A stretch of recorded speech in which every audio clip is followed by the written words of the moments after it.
Creative দিনাজপুরে আপনাদের সবাইকে স্বাগতম। এই মুহূর্তে যেটা দেখছেন একেবারে কবরের দুই পাশের বেড়ার মতো দেখতে হলো। এটি আসলে একটি বাড়ি। এখানে একজন বৃদ্ধা মহিলা থাকেন এবং তার সাথে দুইজন তার নাতনি থাকেন আমরা জেনেছি। দেখেন আপনাদেরকে একটু বাড়িটা দেখানোর চেষ্টা করি।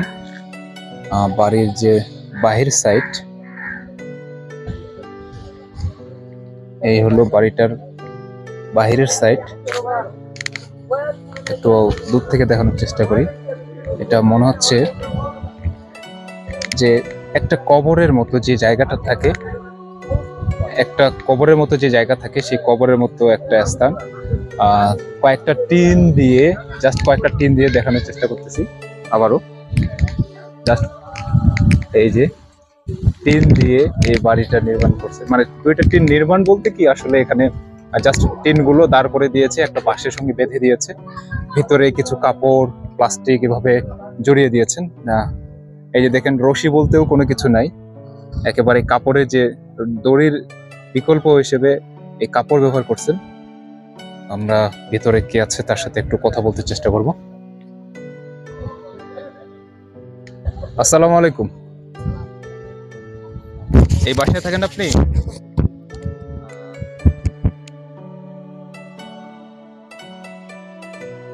আপনার নাম কি? আনিসা। আনিসা। এই বাসায় কে কে থাকে? আমার নাতিন দুটা ধরে থাকি, আমি থাকি। আমার স্বামী মারা গেছে 3 বছর হচ্ছে মারা যাবার। আর আপনার কেউ নাই? আচ্ছা, ছেলে মেয়েদের বিয়ে হয়ে গেছে। ছেলে আপনাদের দূরে আছে, আসে না দেখেন। এই বাসায়, এই ভাঙ্গা বাসায় কতদিন? ভাঙ্গা বাসাতে আমাদের যতদিন ভাঙ্গা 6 তারিখে ভাঙ পড়েছে, সন্ধ্যে এখানে আছি।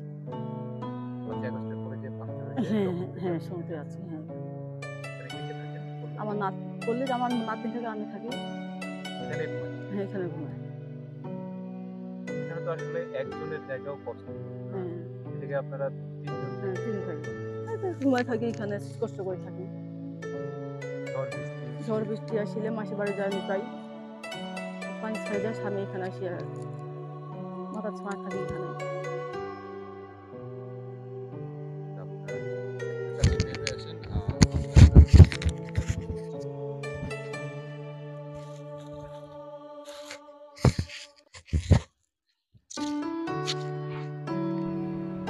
এবার বাড়ির ভেতরের অংশটা ভালোভাবে দেখানোর চেষ্টা করছি।